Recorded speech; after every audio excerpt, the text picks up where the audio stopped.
हाय दोस्तों, कैसे हैं आप सभी। मैं डॉक्टर अनव्यास फिर से अपने यूट्यूब चैनल पर आप सभी का स्वागत कर रहा हूं और आशा कर रहा हूं सभी ठीक है, मस्त एंजॉय कर रहे हैं। मैं आ चुका हूं सेकंड मोस्ट इंपॉर्टेंट क्वेश्चन पे, management concept and organisation behaviour.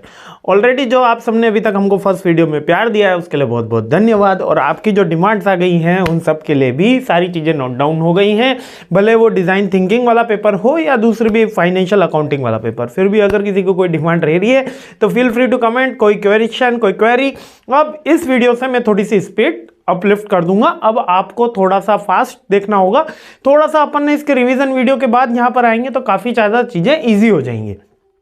चलिए तो सेकंड क्वेश्चन से अपन स्टार्ट करते हैं। स्पीड थोड़ी सी बढ़ा दी जाएगी, है ना। सारे कंसेप्ट मैं बताता चलूंगा इसके आगे। सेकंड क्वेश्चन देख लेते हैं मोस्ट इंपॉर्टेंट में। जोहारी विंडो और फ्रीओ फ्रेमवर्क, दोनों के दोनों जो जोहारी विंडो है और फ्रीओ फ्रेमवर्क, दोनों के दोनों किसके उदाहरण हैं? दोनों के दोनों इंटरपर्सनल यानी कि सेल्फ अवेयरनेस के उदाहरण है।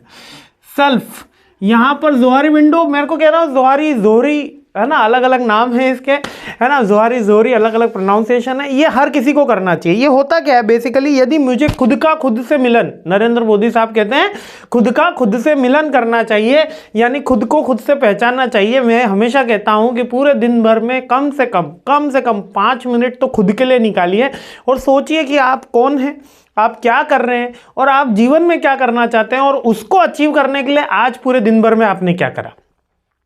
खाना खा ले, उसके बाद 5 मिनट खुद के साथ ही बैठें और सोचें कि आज दिन भर क्या करा और जो आप जीवन में अचीव करना चाहते हैं उसके लिए आपने कौन से एफर्ट्स करे, कौन से नहीं करे और कल कौन से एफर्ट आप करना चाहेंगे। यकीन मानिए बहुत ज़्यादा इंप्रूवमेंट आप अपने अंदर देखेंगे। तो जोहारी विंडो एक टेक्निक है जो हमें सेल्फ अवेयरनेस के बारे में बताती है।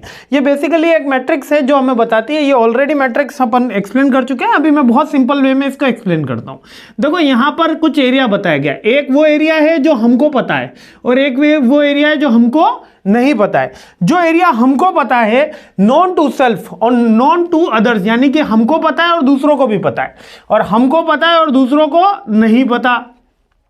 ठीक है, इस मैट्रिक्स के अंदर एक एरिया जो मुझे पता है और दूसरों को भी पता है, जो मुझे पता है और दूसरों को नहीं पता, है ना। ओपन टू सेल्फ यानी कि वो एरिया जो हम सबके सामने दिखाते हैं। अब क्या है, डॉक्टर आनंद व्यास हैं, पढ़ा रहे हैं, एमबीए की क्लासेस ले रहे हैं, आप भी मेरे बारे में जानते हैं और दूसरे, मैं भी मेरे बारे में जानता हूं और दूसरे भी मेरे बारे में जानते हैं।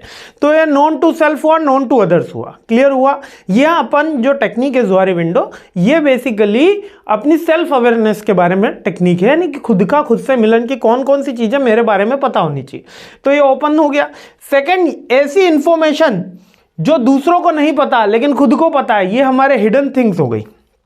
भैया मेरी इनकम है ना, मेरी income, information about my self की कौन सी बिज मुझे मेरे बारे में पता है लेकिन दूसरों को नहीं पता है, ये कौन सी हो गई, हिडन सेल्फ हो गई, है ना। थर्ड हो जाता है अननोन टू सेल्फ। ऐसी कुछ बातें होती हैं जो दूसरों को पता होती है हमारे बारे में लेकिन हमें नहीं पता होती, है ना। जैसे कि हम किसी का कुछ नाम रख देते हैं, हम उसके बारे में पीठ के पीछे क्या बातें कर रहे होते हैं, है ना। किसी की कोई चुगली करने की आदत होती है, वो क्या कर रहे होते हैं, तो वो ब्लाइंड होती है।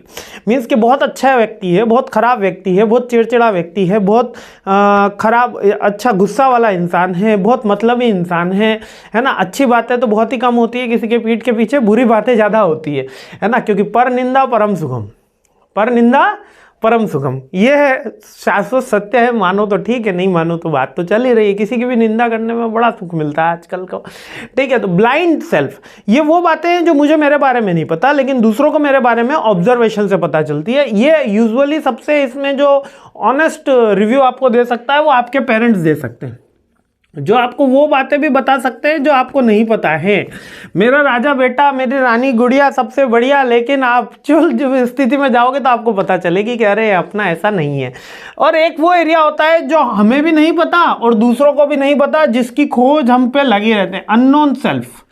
ये वो मेन एरिया होता है जिसके लिए हम सब आगे बढ़ रहे होते हैं, जो हमें भी नहीं पता। ये कब पता चलेगा, जब वो हम एक्टिविटी पे बिलोंग करेंगे, जब हम पढ़ाई में जाएंगे तब हमें पता चलेगा कि हम इस चीज़ में अच्छे हैं या इस चीज़ में बुरे हैं, और लोगों को भी पता चलेगा। जैसे कि जब तक मैं फर्स्ट टाइम स्टेज पे नहीं गया था, मुझे नहीं लग रहा था कि मैं स्टेज पे कभी बोल भी पाऊंगा। लेकिन 3rd क्लास में, शायद मैं 3rd या 4th में फर्स्ट टाइम डिस्ट्रिक्ट लेवल के स्टेज पे गया था, तब मुझे लगा था कि हाँ यार आनंद, बोलना इतना भी मुश्किल नहीं है। तो वो एरिया जो था वो उस समय अननोन टू सेल्फ था। समझ में आया। तो ये सेल्फ इंट्रोडक्शन या सेल्फ अवेयरनेस या सेल्फ रिकॉग्निशन में ये सारे कंसेप्ट आते हैं, जिसमें एक एरिया ओपन होता है जो सबको पता है, एक एरिया वो जो अपन को पता है दूसरों को नहीं पता, वो हिडन एरिया है, एक एरिया वो जो दूसरों को पता है हमें नहीं पता, ये ब्लाइंड सेल्फ है, ये इसमें हमको नहीं पता, और दूसरा अननोन सेल्फ जो किसी को भी नहीं पता, लेकिन ये समय आने पर आएगा। अब नेक्स्ट आ जाता है free of framework. Free of framework भी एक सेल्फ अवेयरनेस की है। इसके अंदर ये विलियम साहब ने 1958 में थ्योरी दी थी। इन्होंने बेसिकली ये कहा था कि जो इंसान है उसकी जो इंटरपर्सनल नीड है वो 3 टाइप की होती है। इंटरपर्सनल यानी कि खुद की जो नीड है वो 3 तरीके की होती है। उन्होंने कहा था कि एक होती है अफेक्शन की, एक होती है कंट्रोल की, और एक होती है इंक्लूजन की। अफेक्शन मतलब कि अपन बिलोंग करना चाहते हैं, मैं इस पर्टिकुलर कास्ट कम्युनिटी को बिलोंग करता हूं, मैं इस पर्टिकुलर सोसाइटी को बिलोंग करता हूं। आपने क्लब्स देखे होंगे, नहीं देखे हो तो बहुत बढ़िया बात है, लेकिन देखोगे तो थोड़ा सा पता चलेगा। जैसे कि उदयपुर में, जयपुर में, है ना, लखनऊ में बहुत से ऐसे क्लब हैं जहां की मेंबरशिप की फीस 15,000 रुपए पर मंथ से स्टार्ट है। 15,000, 20,000। तो वहां पे जाके क्या ऐसा कुछ पैसा मिलने वाले नहीं, वहां पे 20,000, 40,000 की पर मंथ मेंबरशिप है। वहां लोग क्यों जाते हैं? क्योंकि रिच पीपल को ऐसा लगता है कि वहां जाने से वो दूसरे रिच पीपल से मिलेगा और एक सोसाइटी मेंटेन होगी। वो कौन सी है? अफेक्शन की, यानी कि आपको उस जगह बिलोंगिंगनेस की नीड आ रही है, वो फर्स्ट नीड है। सेकंड, कंट्रोल, आप दूसरे को कितना कंट्रोल करना चाहते हैं कि दूसरे लोग आपकी बात कितनी माने।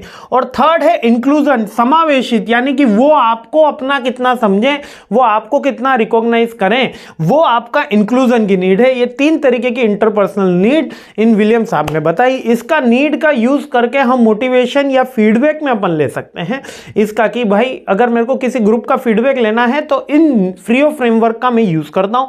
Free of framework sorry, fundamental interpersonal relation orientation, fundamental interpersonal related orientation, relation orientation का मतलब कि हम खुद के साथ कैसा रिलेशन है, इसका एक्चुअल में मतलब तो यही है। लेकिन यहां पर इंटरपर्सनल यानी ग्रुप बिहेवियर के बारे में बात हो रही है कि अपन उसके बारे में फीडबैक कैसे लेते हैं। बेसिकली 3 इंस्ट्रूमेंट पर है।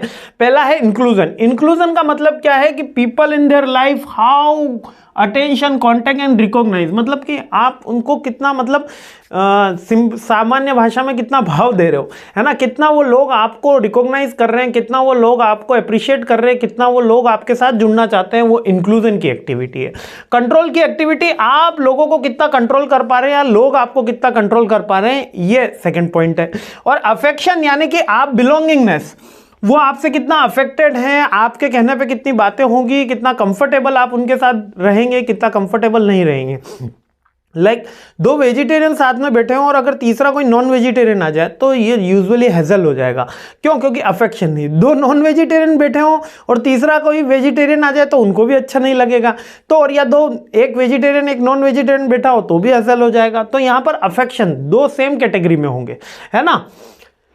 तो ये 3 पॉइंट पे आपकी इंटरपर्सनल एक्टिविटी, यानी कि आप कैसे ग्रुप के अंदर बिहेव करोगे और ग्रुप में आपका फीडबैक कैसा होगा, इसके ऊपर। इसका यूज कहाँ किया जाएगा? इसका यूज किया जाएगा मोटिवेशन के अंदर, इसका यूज किया जाएगा आपकी जॉब की प्लानिंग करते समय। अगर कोई पर्टिकुलर कास्ट कम्युनिटी का है तो उस कोई पर्टिकुलर एक्टिविटी का है, अब यहाँ पे कास्ट कम्युनिटी को हटा देते हैं क्योंकि कंपनी का एग्जांपल आ रहा है। जब कोई किसी पर्टिकुलर स्किल का है, अगर वो उसी स्किल या उसी रिलीजन के बिलोंग पे रहेगा तो वो ज़्यादा अच्छा परफॉर्म कर पाएगा। हो सकता है कि 2 सेम ग्रेजुएट हुए, 2 सेम कॉलेज से MBA पास आउट हुए, पोस्ट ग्रेजुएट हुए और उनको कंपनी में जॉब लगी, अगर वो सेम डिपार्टमेंट में काम करेंगे, सेम कलीग लेके काम करेंगे, तो ये एक्टिविटी, ये फ्री ऑफ फ्रेमवर्क ये बोलता है कि वो ज़्यादा बेटर परफॉर्मेंस कर सकते हैं क्योंकि उनमें अफेक्शन ज़्यादा है। Getting my point? तो उसके अकॉर्डिंग अपन डील करो। और कंट्रोल, ये तीनों इंटरपर्सनल के आपकी एक्टिविटी बताते हैं जो सेल्फ के बारे में ही है। तो फ्री ऑफ फ्रेमवर्क या आप कहो जोरी विंडो, ये बराबर एग्जाम के मोस्ट इंपॉर्टेंट क्वेश्चन बन रहे हैं। अगले क्वेश्चन पे हमला बोलते हैं, सीरीज आगे बढ़ाते हैं। और कोई डाउट हो तो फील फ्री टू कमेंट। जय हिंद।